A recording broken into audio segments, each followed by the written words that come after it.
I am so glad you convinced me that the family car should be the Defender 110. It is so beautiful inside. It's so comfortable, and it just feels indestructible. Yes, it really is. I've been waiting a long time for the new model to come out. The Defender 110, I'm telling you, it's my favorite car of all times. It's my third one.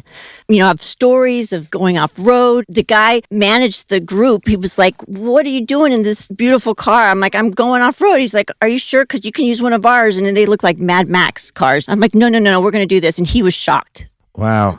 Well, it's great because the Defender has been reimagined for 21st century adventure, and its unparalleled off-road ability, as well as its robust interior, are invaluable whether you're headed towards uncharted territory or just a weekend of exploration. The Defender 110 tackles challenging surroundings with absolute confidence. The SUV conveys strength outside and in, featuring peerless technology like an intuitive driver display and an award-winning infotainment system. That's my favorite part, to keep you connected no matter where the journey takes you.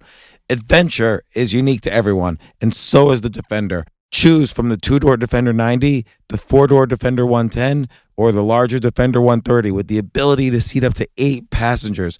You'll find uncompromising performance in all three. So pack up and go even further with the Defender 110.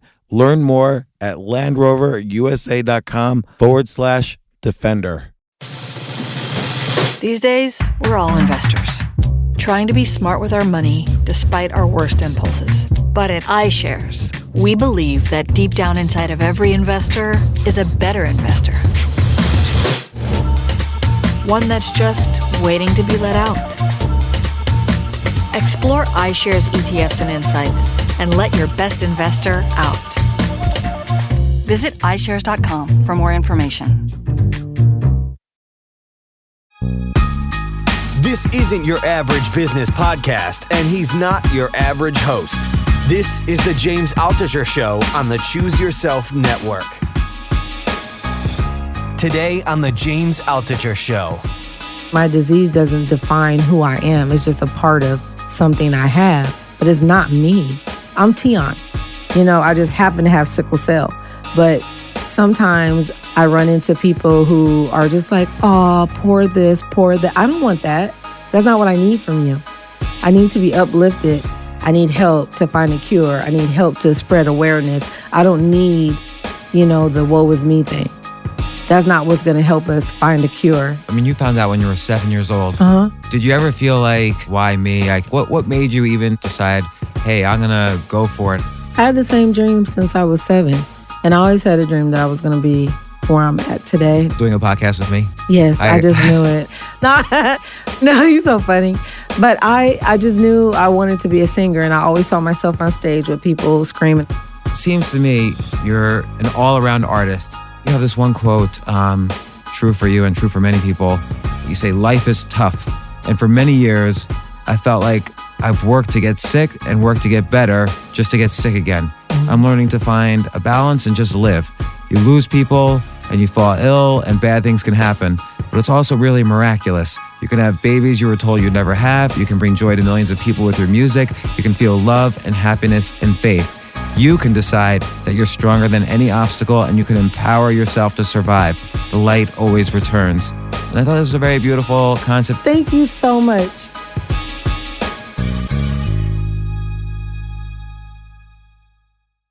Are you hiring? Do you know where to post your job to find the best candidates? Well, I know. With ZipRecruiter, you can post your job to 100 plus job sites with just one click. In fact, 80% of employers who post a job on ZipRecruiter get a quality candidate through the site within just 24 hours. Find out today why ZipRecruiter has been used by businesses of all sizes to find the most qualified job candidates with immediate results. And right now, my listeners can post jobs on ZipRecruiter for free. That's right, free. Just go to ZipRecruiter.com/James. That's ZipRecruiter.com/James. One more time. To try it for free, go to ZipRecruiter.com/James.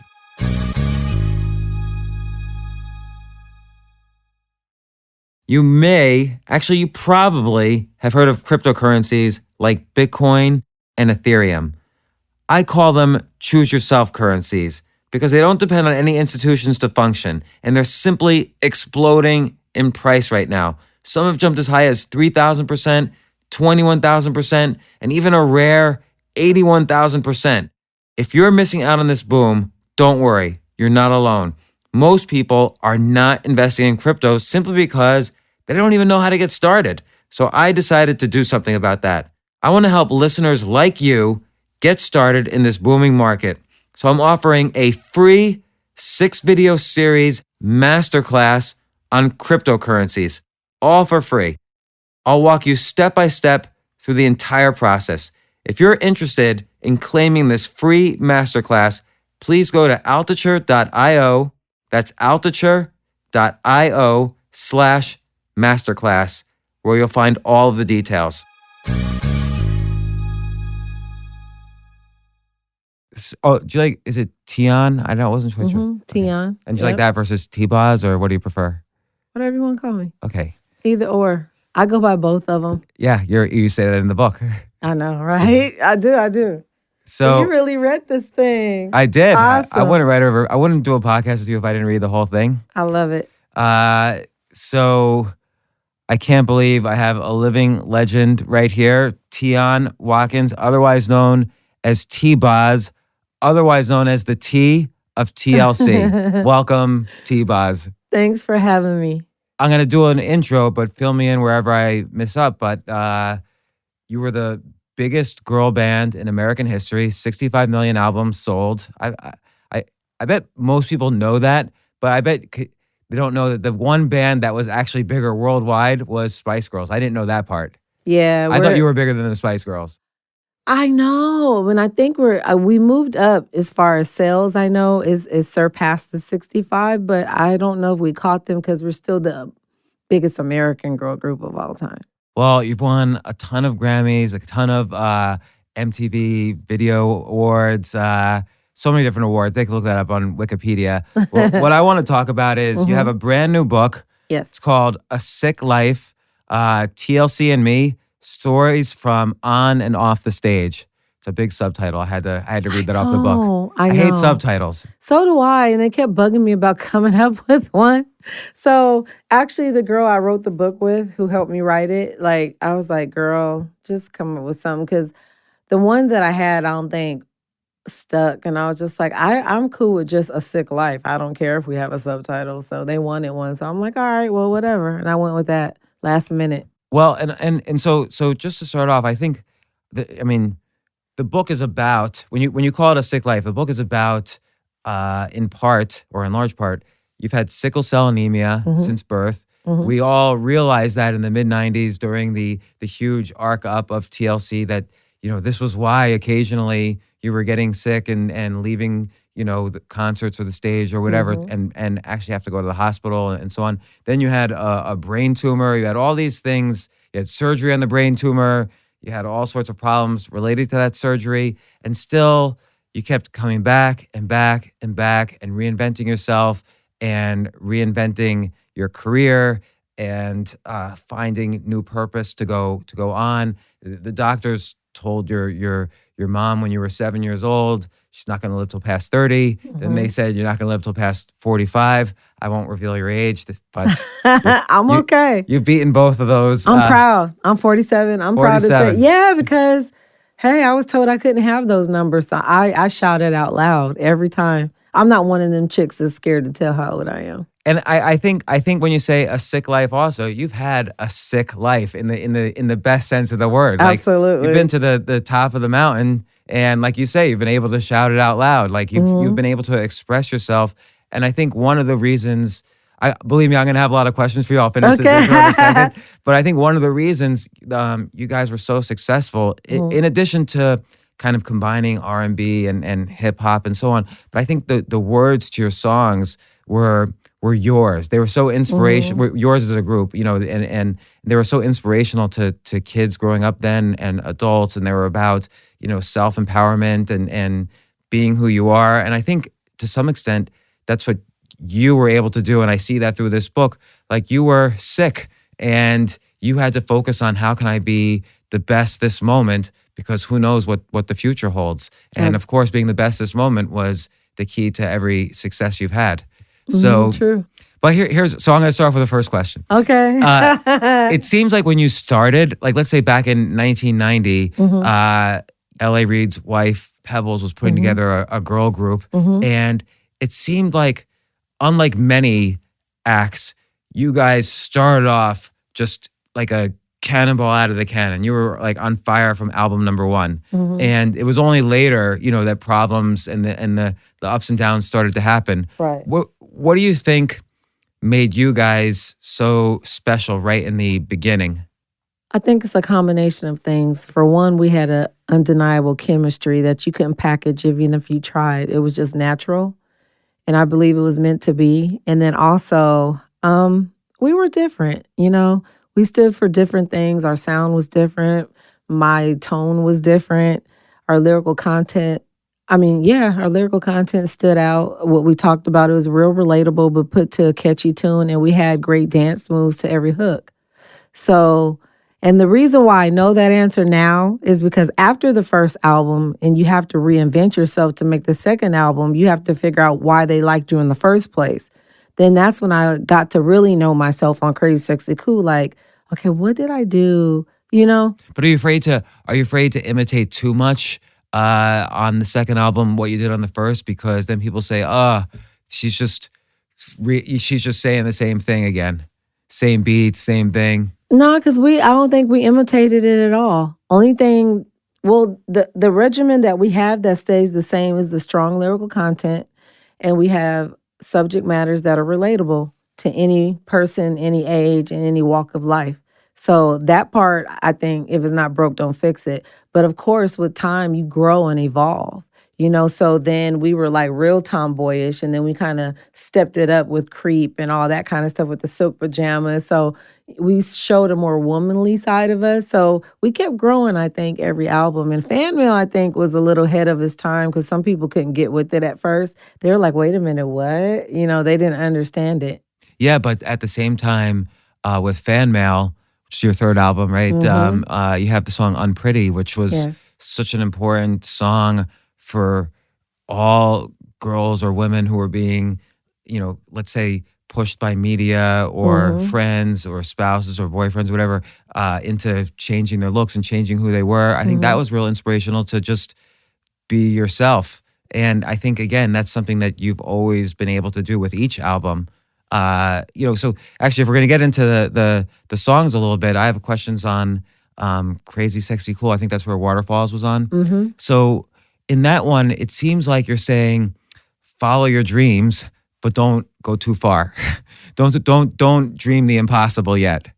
Am I incorrect in the interpretation? No, that's a part of it, but it also has to do with, when you are dreaming, just stay on the good path. Don't, fall for the peer pressure, and that's because we put it in a metaphor, like stick to the rivers and lakes that you're used to. So, you can still be successful and have your dreams and go through life without going about it the wrong way. What's the wrong way? So that's why first we were talking about a boy. He wanted to be successful, but instead of trying something else, he sold drugs, but he lost his life.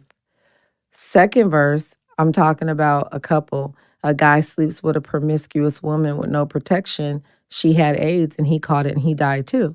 So we were talking about some heavy things, but for that song, for me, what I learned is people with HIV and AIDS felt that we were sticking up for them and that we were the voice for them to put it out there because it was a big epidemic, but they were kind of shying away from talking about it. And we just came with it with a dance tune because when we first came with this song, Clive Davis was like, oh, this isn't going to work. But it was the kind of song you don't really bump to at a club. But if we had visuals, which we went to LA and we wrote this big poster board and he framed it like, please believe in us. If you let us do this, it'll be the best video. And that's our biggest song to date, the one that nobody believed in. Well, it's funny. And I want to really dive into the sickle-cell anemia and how you kind of persisted and survived that.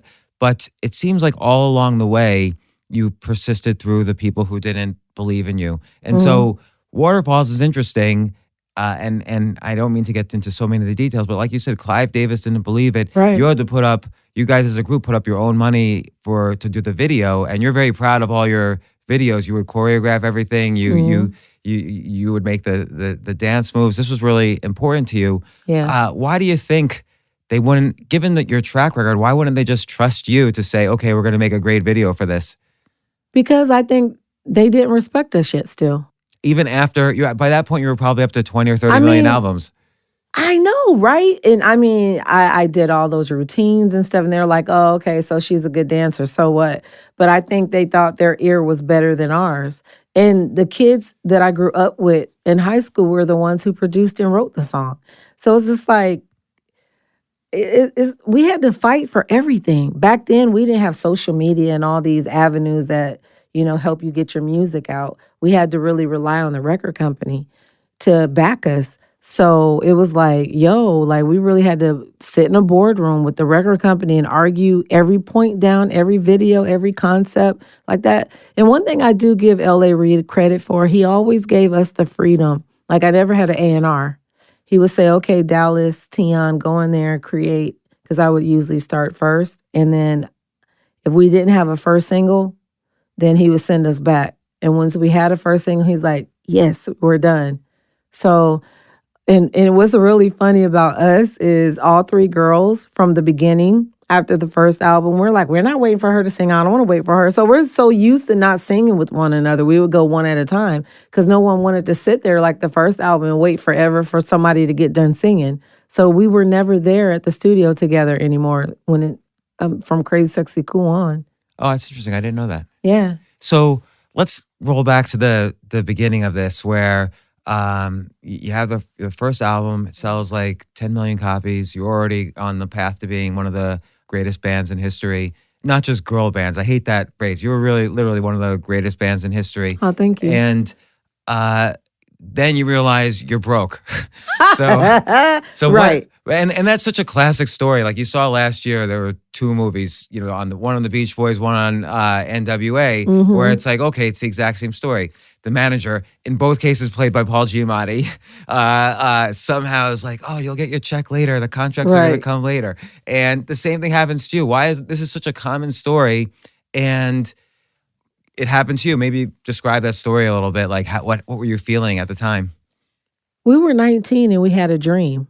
And, the lawyer was telling us it was fair. So it's kind of like this. If I owe you $20, right, and I give you 10 and you take it and you signed it and said that's what I owed you, then that's deemed as fair because you went for it. You signed it. But moralistically, we know it's not right. But in the world of business and the music industry, that's called fair. When it's not. So the way we were signed Arista, then LaFace had a distribution deal. Then we were signed to Pebbletone, and then we had to pay our lawyers, accountants, be taxed. Like, it was crazy. So by the time we got down to the bottom of the total pole, there was nothing left for us. And we generated $75 million. And then they gave us $50,000. So we were like, where the hell is our money? And that's why we held Arista hostage. And so, so describe that. You went in there. I didn't fully understand if you were kidding in the book or... No, I'm dead serious. We went in there with guns. And what happened? So Lisa was went into locked Clive up. Davis's office. Yes, absolutely. So Lisa was locked up with these girls when she burned down Andre's house. A whole story in itself. Yes, that's a whole other story. And she had LaFace rent her a car, and we all got together. Lisa was the ringleader on this one, and me and Chili was like, okay, this is great. Don't tell our moms, don't tell your friends. So she got the girls from the diversion center she was locked up with, and they carried the guns there. And there was this limo driver who had a crush on me, who worked for, is it Classic Green Limos or something like that in New York. And he would always give me checks and like stuffed animals, chocolates and roses he picked me up from the airport. So he was our getaway car. So we go up there and... Did he know he was going to be the getaway car? Yes. Okay. Puffy was in a meeting, and we were like, we busted in their meeting rudely. And I felt so bad now, And we were like, I'm sorry, Sean, we have to do this. And so he stepped out. And I believe he called LA like, yo, your girls are mad bugging. Yo, what are they doing? And LA's like, what? They're up there holding. And now we was like, everybody sit down. Nobody could talk. Nobody could move because we want to know where the money's at. And so Clive was like, I can't believe this. And I saw, and all the girls went around the office, took down all the plaques, and we ended up giving them out to the hood for free in Atlanta. And I saw Clive last year or this year on TMZ lying Clive, saying that we never held him hostage because he tried to lie back then and say we just came up there with bodyguards. No, it was all girls with guns. We didn't hold the guns. Our girls did. But we wanted to know. And then shortly after that, we got $2 million apiece. So all of a sudden they found some money. But for a while though, it was a fight. Like they didn't want you. They wanted to take you to court. Like why would they not work with? Like as soon as you were in his office, why wouldn't he say, "Of course we're going to figure this out"? Like you were there. You were generating so much. I mean, he probably personally put in his pocket like tens of millions of dollars. They did. I mean, assistants were driving cars better than ours. Yeah. So, and you had to file for bankruptcy at one point, and you needed to borrow the money. Not you personally, but TLC. Exactly. No, it was personal and business. Oh, okay. We were so broke we couldn't even go bankrupt. Yeah. We had to borrow $15,000 a piece from Andre Rison, and we paid him back once we made some more money. Sure. And you borrowed it after Lisa burned down his home. Yes. Good for him for lending the money. He loved us. Thank you, Andre. You have always been a trooper. But he loved her and she loved him. They just had that love-hate kind of love, Oh, I know. It was toxic, but they loved each other. So why do you think like L.A. Reid or Clive, you had done so much for them? Why do you think they didn't just say, "Oh, of course, we'll give you some money"? Why were they like, "No, you guys have to file for bankruptcy and fight it out"? Like I feel like there's some disconnect there, and you sort of gloss over this in the book where I really want to know why wouldn't they be basic?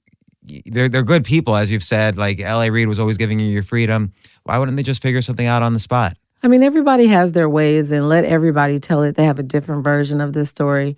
LA's reason is because they're distributed from Arista. They couldn't. Babyface is like, oh, they didn't have as much money as we thought. Clive, it's just always a story, really. And I honestly don't know the answer because I was wondering the same thing. Where the hell is the money still? Like, I still feel like a lot of people got a lot off of the work that I got sick in the hospital half the time. Like, I really worked blood, sweat, and tears for this. And that's why we came up there with guns, because it was serious. We wanted to know where our money is. You over here, I'm almost killing myself to be number one. And, in the world, we're like on all top of the charts. We're like the biggest group now. Everybody's at our concerts. We selling out Madison Square Garden. We have people like Janet Jackson and Prince. Like, this is my favorite group, blah, blah, blah. But we're broke. So we would use little symbols. Like if you look at the waterfall picture and it's a cartoon, we have our pockets out. That symbolized that we were broke. So we were always jabbing the record company. The case of the fake people on the Crazy Sexy Cool, we were talking about them then. But what about from tours? Did that all go up through Arista, or on tours were you able to pocket on your own? Okay, so sorry to get into so much of the details. I'm all for it. Pebbles put us on the Hammer tour first. We made $5,000 a night, and that was with everything. So by time you paid production, there was no money left. And she was like, oh, she would always, like I said in the book, make us feel like nothing was ever good enough. Oh, you only have 3 million sold. You have people like Blase Blah that sold 5. So we get to 5. Oh, you have somebody blah, blah, blah. We get to 10. Oh, you have people like Whitney who did Bodyguard.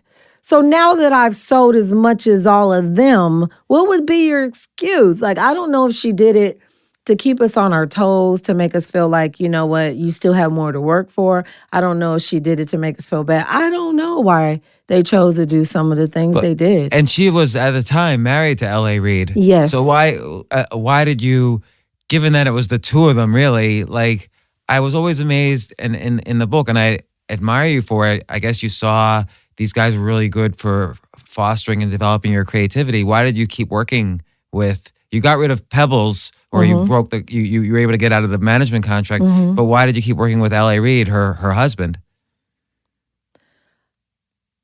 because really the problem really was with her at that time. It wasn't and you with were able him. to separate out the two? Yeah, absolutely. I mean, they were separate. We were a part of their divorce decree. Oh, really? Yeah. They had a settlement of the group. Like, we were a part of that. She was like, no, that's my group. I brought it to the table. You owe me.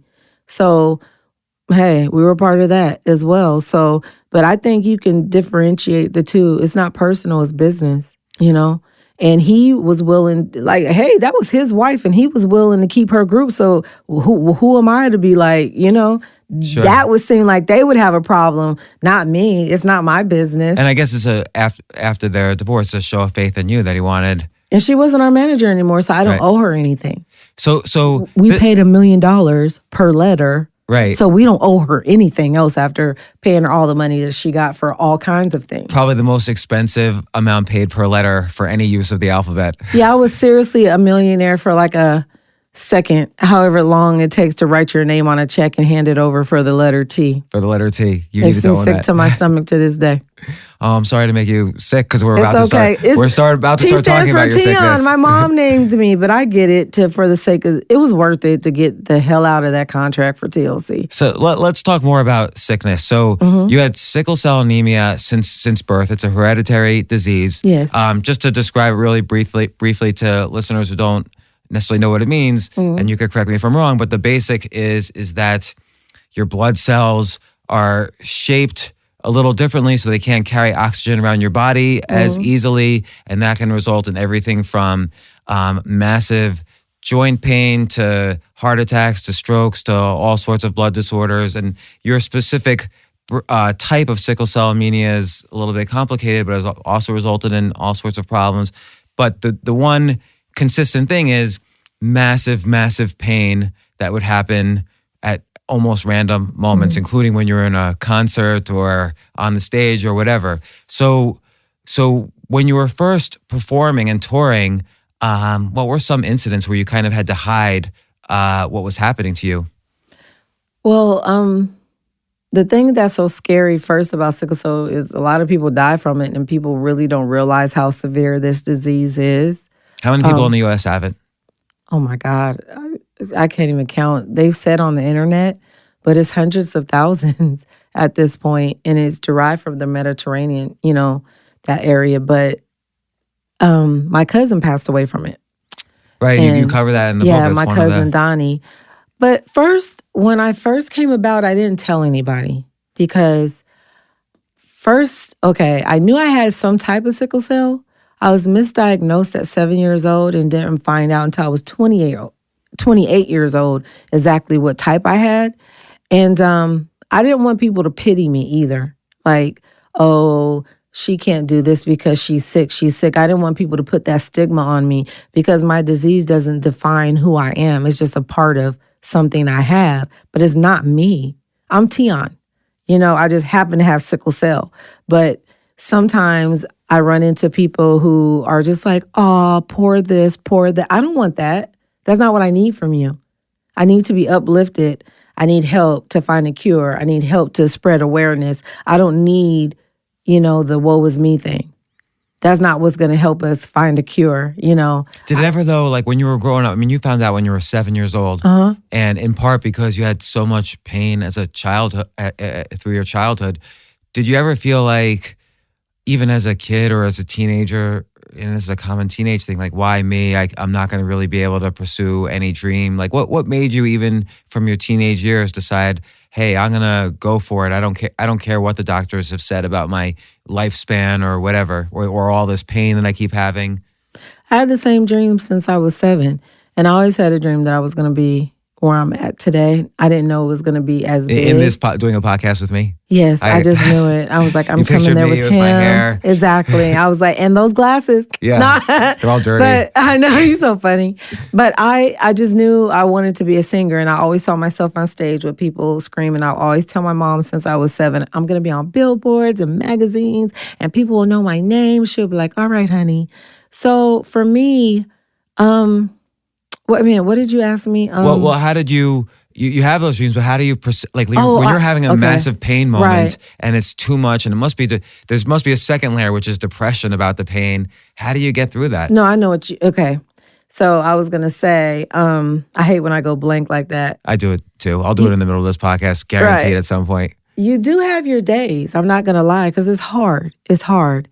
And I think I wanted, the thing about I was saying earlier about not being pitied, I think I wanted so badly to be normal that I had that attitude to why I kept it a secret for so long. Did you keep it a secret from Lisa and Chili? At first, it wasn't like I was ashamed of it, but it wasn't just something I was a go-to for conversation for me at first, until I felt sick and I had to explain it to people, you know? And then most people still didn't understand. I've been around people for all these years and they still don't get it. You know what I'm saying? Yeah, well, you were on tour at a couple points and you would be in the hospital, and I guess it was whoever would say, no, tell her, even if she's in a wheelchair, she's got to get back on stage. Exactly. So Exactly. That's got to be frustrating. Yeah, it was. But you know what? That's their ignorance. And, you know, you can't really dwell on that. But you go through different stages when you have, you know, a chronic disease. You know, did I say that right? Yeah. Yeah. You know, you go through this state of denial because you don't want to have it. And you go through this why me stage. And then you go through this fight stage. And at the end of the day, out of those three, I chose the fight stage because I wanted to be here. And then why did you decide to reveal the secret, like in the mid-90s, to your fans and audience? People were lying and saying I had AIDS. And I was like, oh, yeah, because you like bumped into Eazy-E once or whatever it was. I just knew him in passing, and we did a couple shows, you know, and I've always been cool. And NWA is one of my ultimate favorite groups ever. And Dr. Dre is my favorite producer. But I don't know where that rumor came from. And so we didn't have social media back there. So if you had a rumor that was going around like that, it really had some power to it because you didn't have the computer to spread it then. It was like really word of mouth. And I'm like, hold up, wait a minute. And when I would go in the hospitals, people would come in the room, does she have lesions? They were gossiping instead of helping me. And I was like, I don't care what I have. The point is that I'm sick. It's not AIDS, it's sickle-cell. But the point is that instead of helping me, whatever I have, you're here pointing fingers and being nosy and messy, and you're not helping me. That pissed me off. So I got a call one day, and they were like, "Would you be interested in you know, becoming a national spokesperson?" And I was like, I don't know if I want to put my personal business out there like that. But then I sat with my mom, and she was like, you know, this can be a bigger picture. You know, and you have such a voice. And my family was like, you know, you're always outspoken.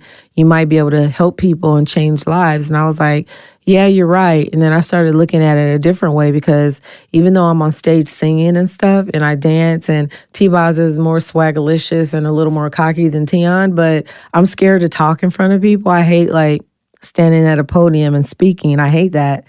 But I had to face my fear and get over that in order to help people and speak at seminars. And like, I've grown a lot since I became the national spokesperson, but I'm glad I did. And I think that I'm here to tell my testimony, to help someone get through whatever they're going through from my story. Were you surprised that you had a voice outside of kind of just the music and dance and videos that you were doing? You know, you'd kind of like had that dream all your life, and now suddenly you realize, oh, this built a platform for me to spread another message, to have a different voice. Were you kind of surprised how powerful that platform was? Absolutely. I was surprised that people really listen.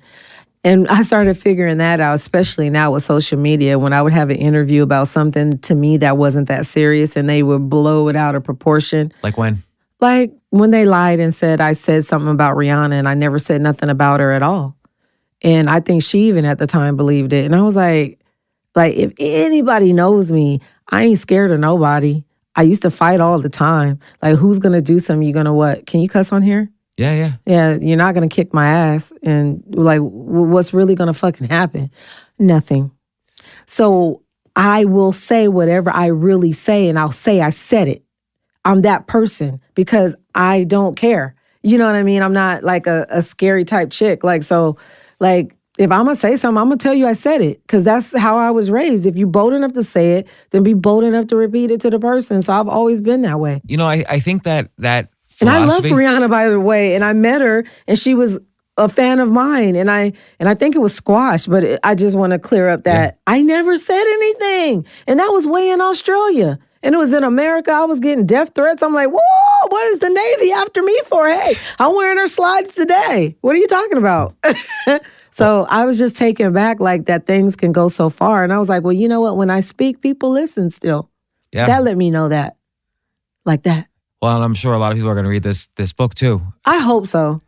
I know again, people like mess. it's not just about sickle cell anemia. No, it's not. I think it's really about the philosophy you just said, which is learn to be yourself, whoever you are. Yeah. And I think that philosophy permeates all of the lyrics of all the songs. Like when you look at something like Unpretty, it's all about being yourself. Or Absolutely. Waterfalls, it's about, being true to your dreams, but being realistic with them. It's not about, you sort of see like a lot of songs now, and I don't want to just trash modern music, but you see everything's just kind of written to engineer a hit as opposed to written from the heart. Exactly. And like, I wrote Unpretty, but that was a personal situation that I went through. And I was so shocked that so many people felt the way that I did. Like, I was hoping it would help people, but I had no idea how big that song would end up being. Like to this day, like people are boohooing and crying or saying how they didn't commit suicide because of that song or how it changed their life and made them feel like they weren't. Even Lady Gaga, like when I took my daughter to meet her and I recorded a song she wrote, when she started crying, she was like, I was an outcast, and songs like that made me feel like I belonged. And I was like, whoa, you just never know, like who you have an impact on, like I really didn't know that.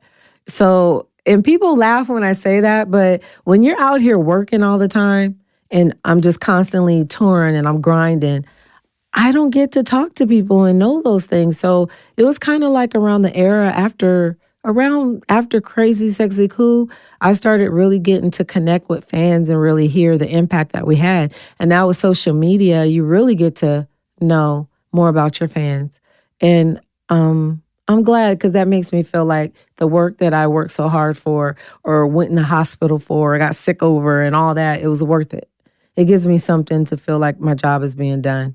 I think it's also interesting that Unpretty started out as a poem. It was in your book Thoughts, right? Yes. So you've throughout your career found different outlets for your creativity. I mean, not only singing, but you choreographed, you did these videos, you wrote a book of poetry, and then were able to, again, I think all the lyrics and songs are very original, as opposed to many bands just starting out. They'll not be as original, or they'll kind of mix different covers or whatever.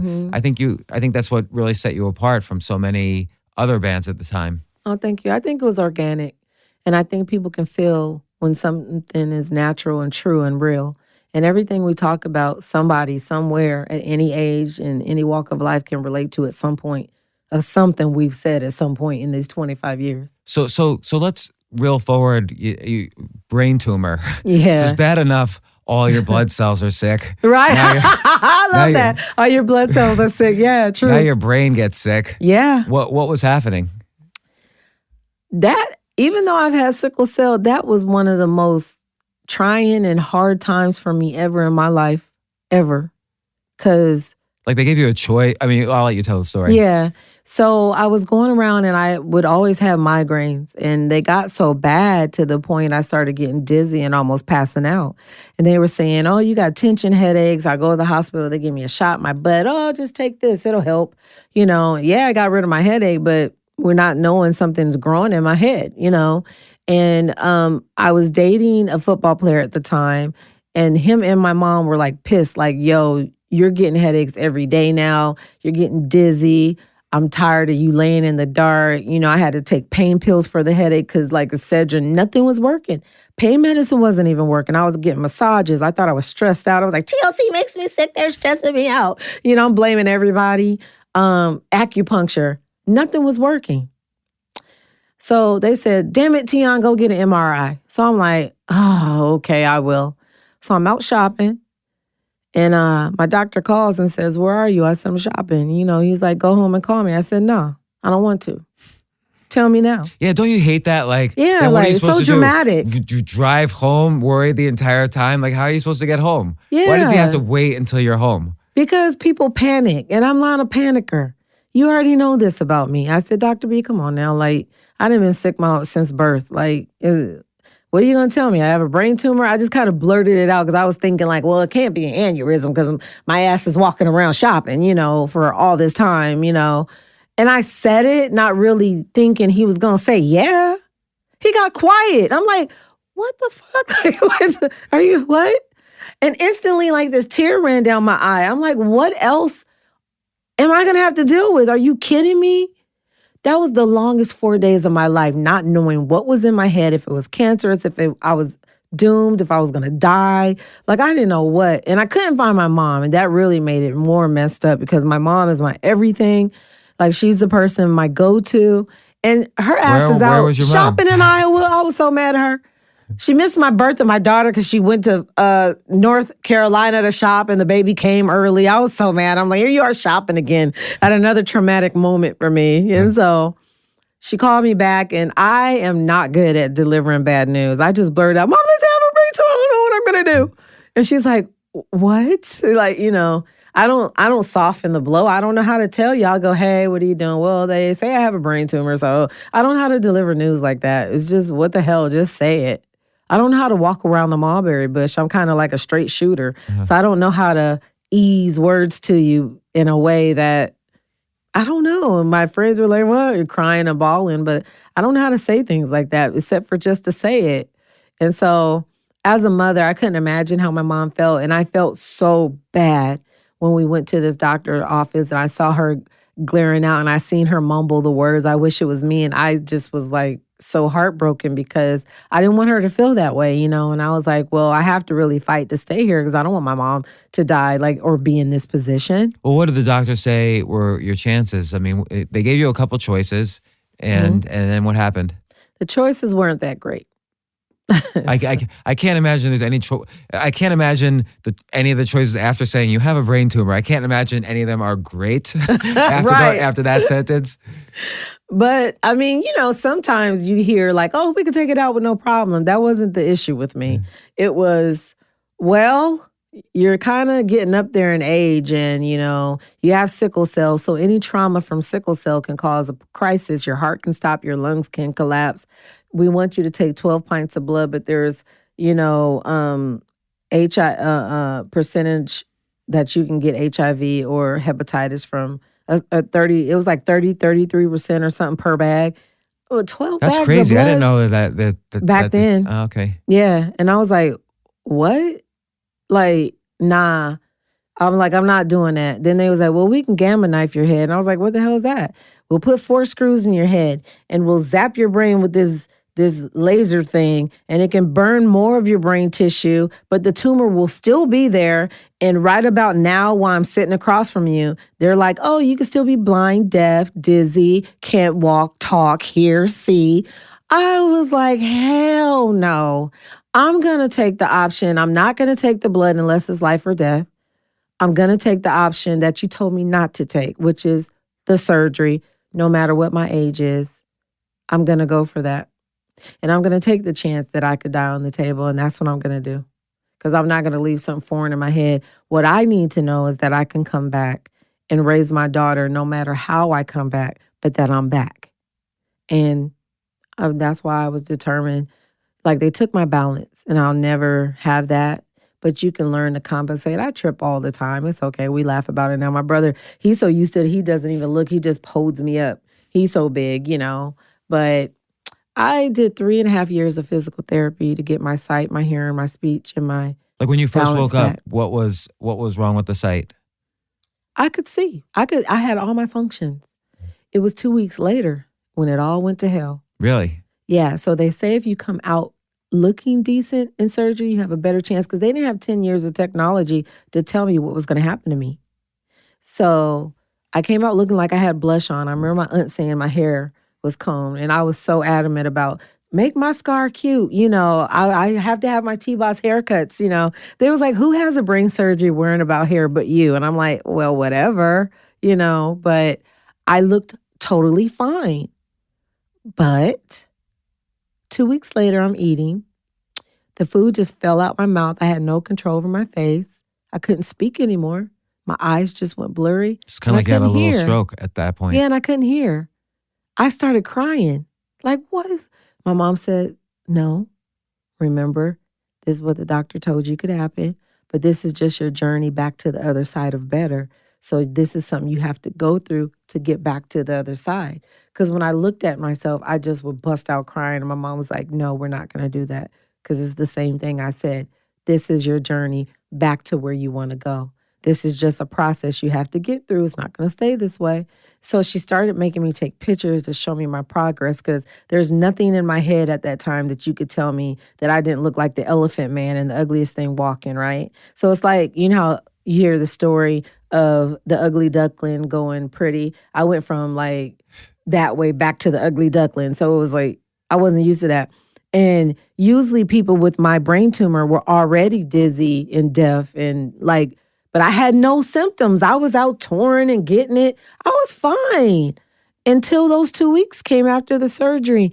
And I didn't know how to deal with that, because you don't know like how many little things like blinking is important. They were like, oh, you can go blind forever, lose your cornea.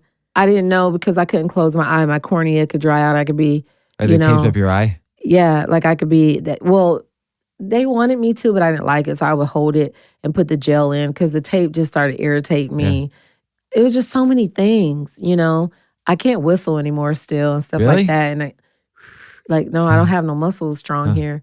So hasn't affected your, or maybe it did at first, but right now you're on tour, you could sing. Oh yeah, but dance. At first I couldn't even speak. I couldn't form words. I would say, like, you know how a deaf person speaks, or how Forrest Gump would have a speech impediment? I sounded like that, like, over thou. I couldn't form words. I had to do speech therapy.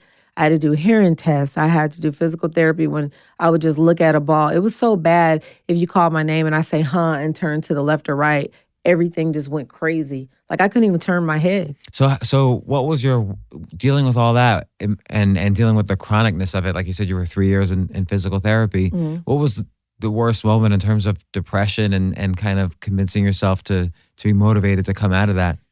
Well, the first step was the first 4 days before I knew what was in my head, because I couldn't get a doctor's appointment until then. And then you were T from TLC and you couldn't get a doctor's appointment? Yeah. With the brain surgeons, some of them thought they were God and they didn't care who the hell you were. So I was like, okay, whatever. You know, so that was the longest 4 days of my life. I was like, hold up, wait a minute. You're just sitting there thinking, why me? Then you sit there thinking, well, what if I could die? It's just so many thoughts because you have no answers. Then I started figuring out I'm a dollar sign to certain doctors, and they didn't give a shit like how I came back. They just wanted to take it out and get the money for the surgery and keep it moving because it's very expensive surgery.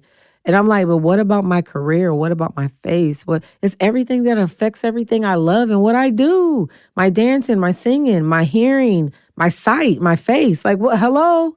So I kept hearing about this doctor, Dr. Black, Keith Black. And I met this guy, Rick Friedman, from the House Ear Clinic in LA. And he said he works with Dr. Black. I was like, this is my team. And I didn't even meet him in person. I looked everybody else in the eye and I knew they weren't the ones, because I feel if I stayed in Atlanta, I wouldn't be sitting here now. I'd be dead. But I knew in my gut. I was like, that's him.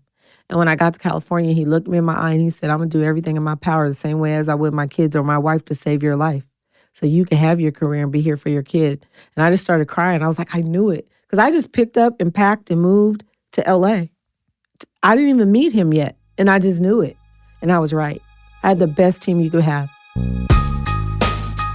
Let's stop to take a quick break. We'll be right back.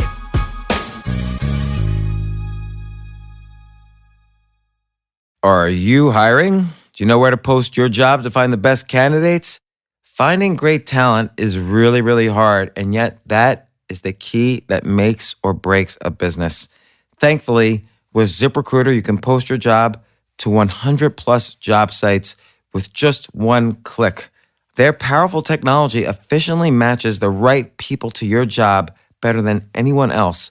That's why ZipRecruiter is different. Unlike other job sites, ZipRecruiter doesn't depend on candidates finding you, it finds them. In fact, 80% of employers who post a job on ZipRecruiter get a quality candidate through the site within just 24 hours. No juggling emails or calls to your office. Simply screen, rate, and manage candidates all in one place with ZipRecruiter's easy-to-use dashboard. Find out today why ZipRecruiter has been used by businesses of all sizes to find the most qualified job candidates with immediate results. And right now, my listeners can post jobs on ZipRecruiter for free. That's right, free. Just go to ZipRecruiter.com/James. That's ZipRecruiter.com/James. One more time, to try it for free, go to ZipRecruiter.com/James.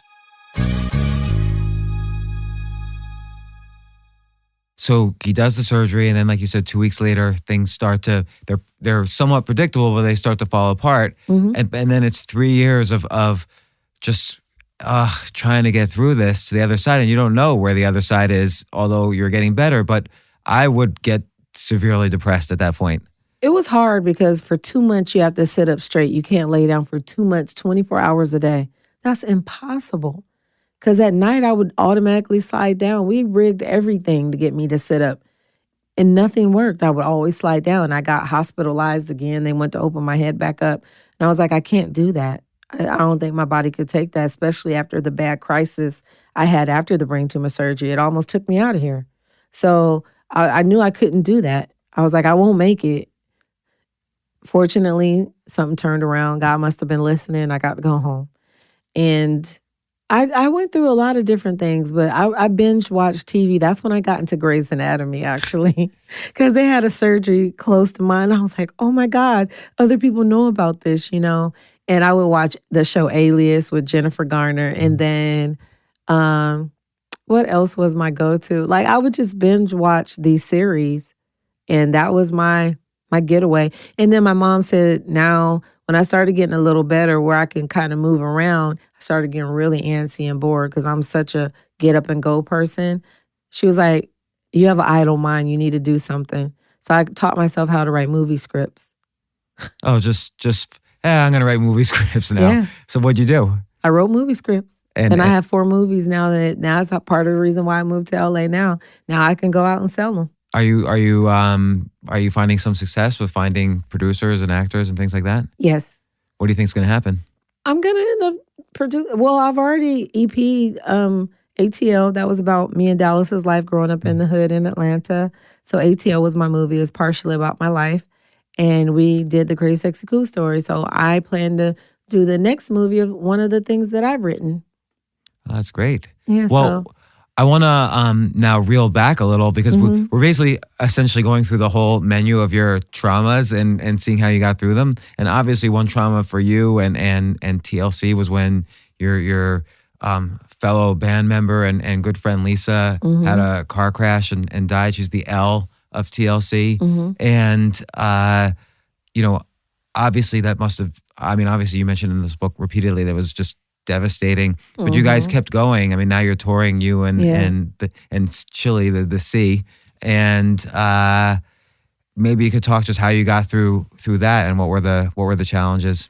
I mean, you've been through a lot more than most people. Like, I think people say, oh well, she sold 65 million albums, everybody in the world knows her. I don't think people realize that that's not necessarily the most important things in life. It's not. All this results back to your friends and family and the ones who really care for you, who've always been there and never went anywhere. Not the people who expect you to sing or no matter what's like if you sell a concert ticket and you say my grandma's dying, people will be like, so I paid a ticket to come see you. I flew here, like some people are really like, they're like that. They're like, I don't give a damn what's going on in your personal life. I want to hear I'm pretty, So you just have to take that with a grain of salt. That's the way some people are, and dang, why'd I go blame? What did you ask me again? So on Lisa. Oh, yeah. That was hard.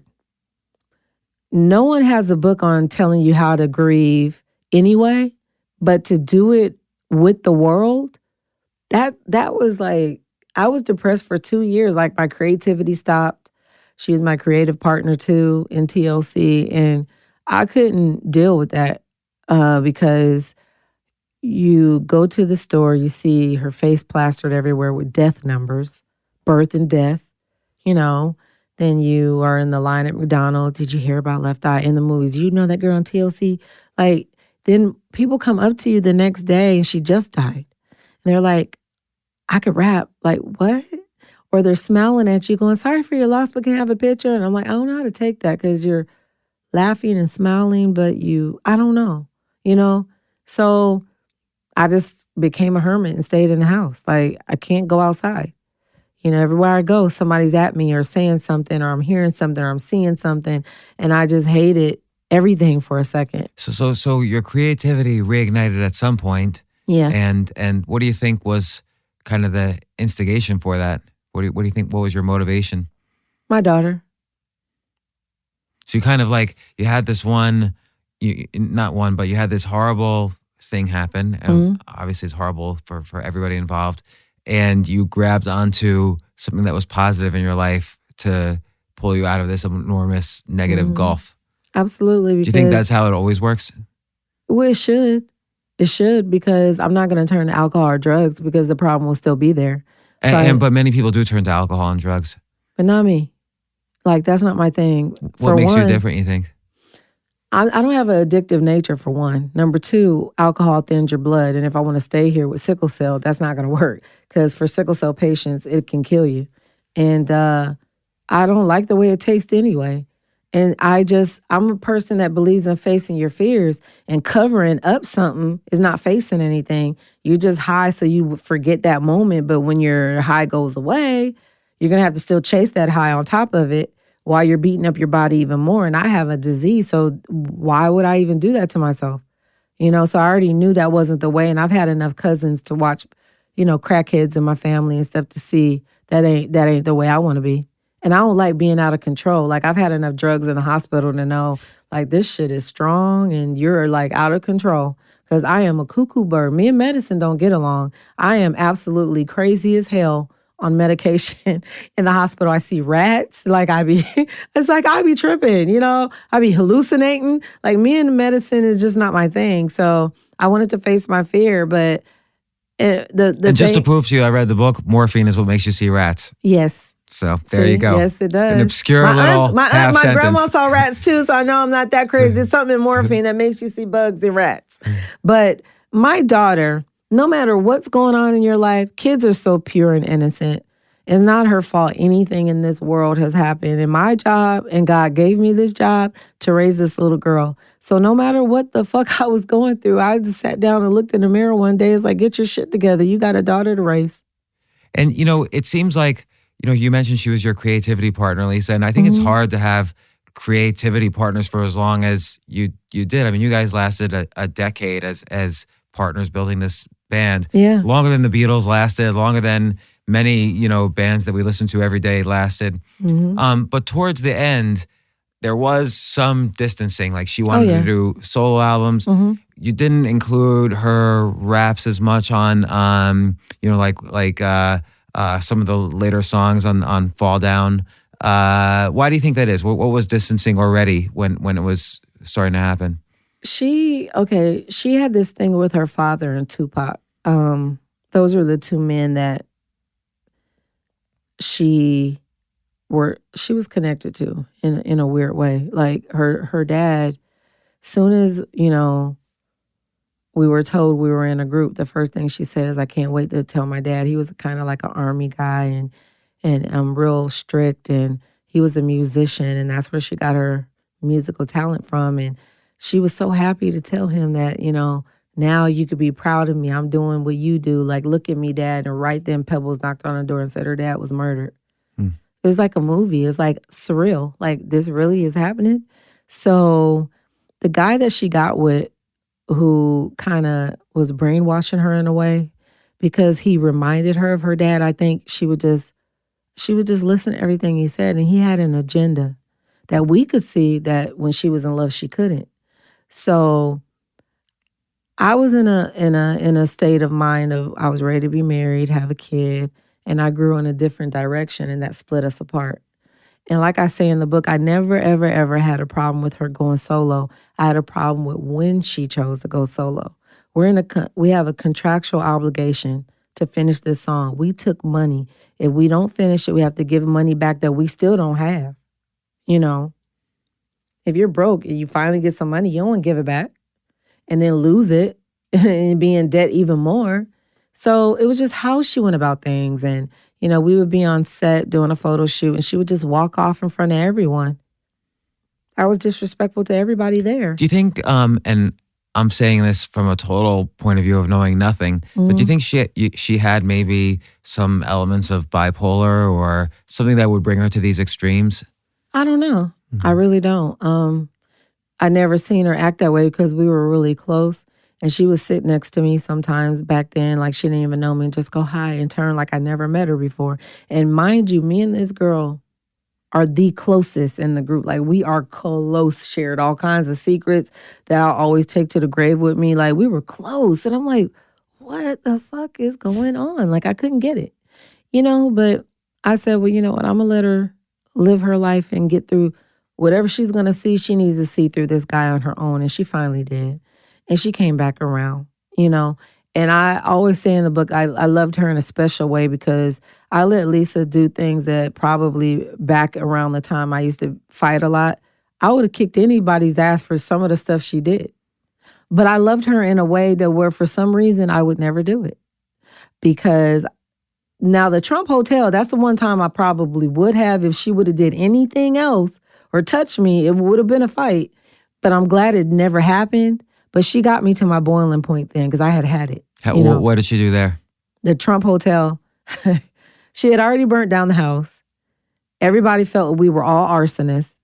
And you know, one thing about us is, you know, when you have a sisterhood like that and you love somebody, you can have arguments. It doesn't mean any love is lost. It just means you're mad. You have fights like that with your family all the time. But we're getting letters and challenges in the press, and she's going around saying stuff. Now, mind you, nobody, Nike, Adidas, don't want us to wear their clothes because she burnt down the house. Nobody wanted to mess with us in the business because she burnt down the house. But we were one. We were all burning down the house in everybody's eyes. So we had one promoter who was willing to still take us out.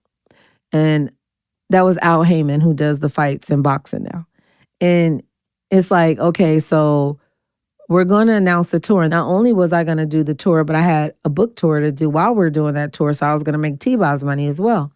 She decides before we go live, 30 minutes before we go to TRL live, she calls us up to our manager's room.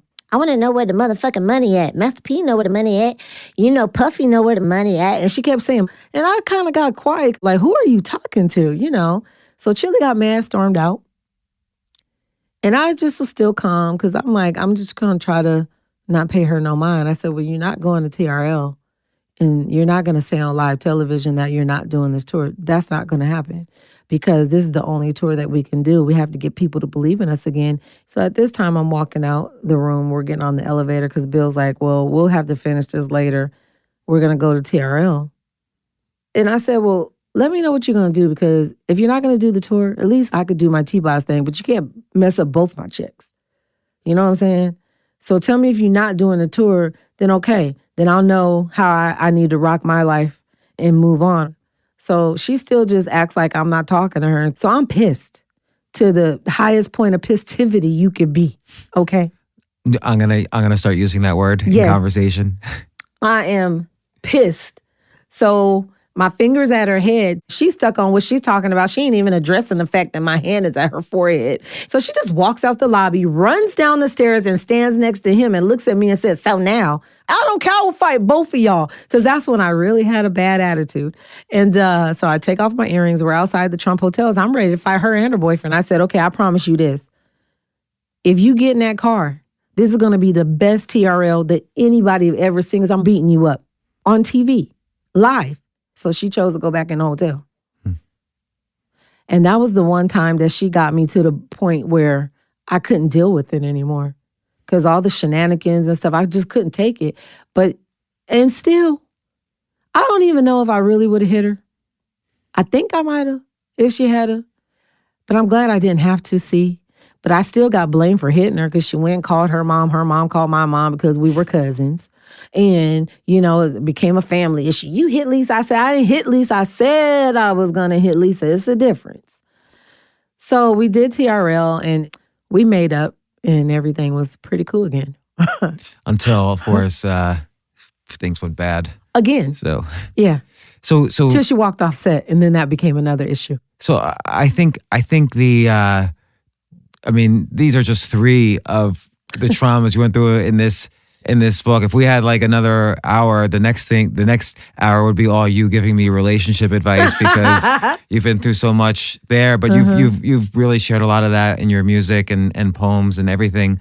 What I really want to know is, this is the final set of questions. How do you write a song? Like when you sit down and write a song, what do you do? Like the whole thing almost seems like magical to me. Oh, it's awesome. Okay, so I have a new single out from my audio CD now. And it's on iTunes and Play Store, y'all, Spotify, all that. But it's called Dreams. And it's about my mom. So first, I'll hear a beat. Like we went and had a writing camp and it was so awesome. And it was just a guitar, acoustic guitar, and my brother's drums. It was nothing else. And what I felt at the time is I always think of the subject matter. And I write two ways because Jimmy Jam taught me a real cool way to write as well. So one way is I think of the subject matter. I usually come up with the hook first, and then I tell the story through the verses and make it come together in the bridge. Well, people always use the word hook. I don't understand what that means. It's a chorus.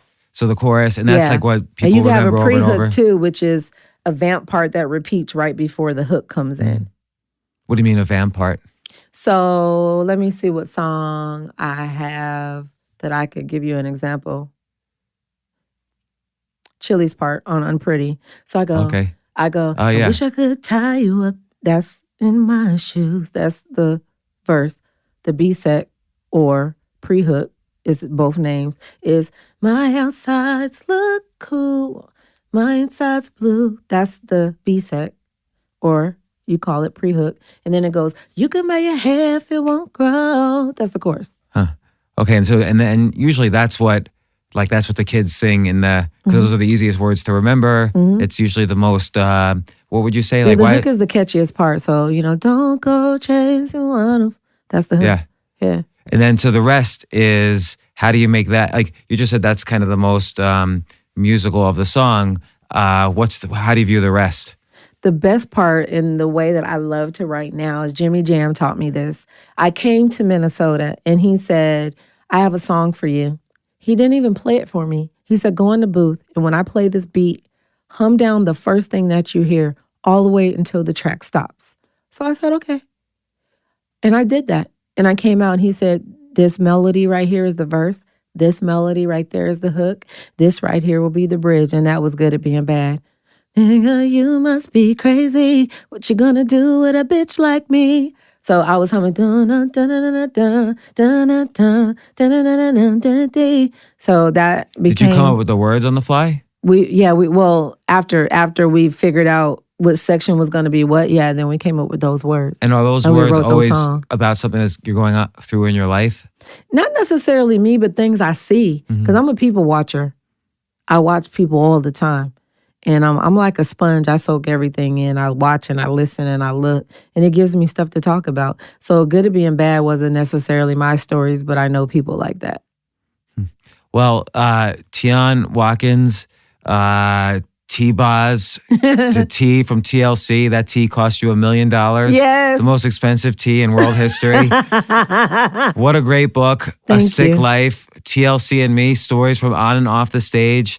And it's great because I want to read you something. I wrote down something I thought was really inspirational in here. Okay. Because it seems to me you're an all-around artist, and I think a lot of artists think, well, I'm going to be my artist at this one thing, and everyone else has to kind of take care of business or take care of this other part of the art or take care of the video, whatever. I think you give several pieces of advice for anybody who wants to be a real artist in today's day and age. Because I think in today's day and age, more than any time else, you've got to take care of yourself. Absolutely. And because if you don't, nobody else is going to. And that was true 20 years ago, but even more so now. Even more so now, yeah, absolutely. Because now you can't, where are you going to put out an album? You have to do everything yourself. So you have this one quote, which is very kind of stoic, but true for you and true for many people. you say life is tough. And for many years, I felt like I've worked to get sick and worked to get better just to get sick again. I'm learning to find a balance and just live. You lose people and you fall ill and bad things can happen, but it's also really miraculous. You can have babies you were told you'd never have. You can bring joy to millions of people with your music. You can feel love and happiness and faith. You can decide that you're stronger than any obstacle and you can empower yourself to survive. I know things can get really dark, but you'll always feel better if you hold on. The light always returns. And I thought this was a very beautiful concept. And that theme permeates every event and incident in your life and in the book. And the book's a great read. So thanks for coming on my podcast. Next one, I'll ask for relationship advice. But absolutely, I'm there for you. I got you. Excellent. But again, A Sick Life by Tionne Watkins, T-Boz. Go out and buy it. I'm actually the first review on Amazon. I gave you 5 stars. Thank you. I Thanks love again. it. Thank you so much. For more from James, check out The James Altucher Show on the Choose Yourself Network at jamesaltucher.com and get yourself on the free insiders list today. Hey, thanks for listening. Listen, I have a big favor to ask you, and it'll only take 30 seconds or less, and it would mean a huge amount to me. If you like this podcast, please let me know. Please let the team I work with know. Please let my guests know. And you can do this easily by subscribing to the podcast. It's probably the biggest favor you could do for me right now, and it's really simple. Just go to iTunes, search for The James Altucher Show, and click subscribe. Again, it will only take you 30 seconds or less, and if you subscribe now, it will really help me out a lot. Thanks again. AI might be the most important new computer technology ever. It's storming every industry, and literally billions of dollars are being invested. So buckle up. The problem is that AI needs a lot of speed and processing power, so how do you compete without costs spiraling out of control? It's time to upgrade to the next generation of the cloud, Oracle Cloud Infrastructure, or OCI. OCI is a single platform for your infrastructure, database, application development, and AI needs. OCI has 4 to 8 times the bandwidth of other clouds, offers one consistent price instead of variable regional pricing, and of course, nobody does data better than Oracle. So now you can train your AI models at twice the speed and less than half the cost of other clouds. If you want to do more and spend less, like Uber, 8x8, and Databricks Mosaic, take a free test drive of OCI at oracle.com/advance. That's oracle.com/advance. oracle.com/advance.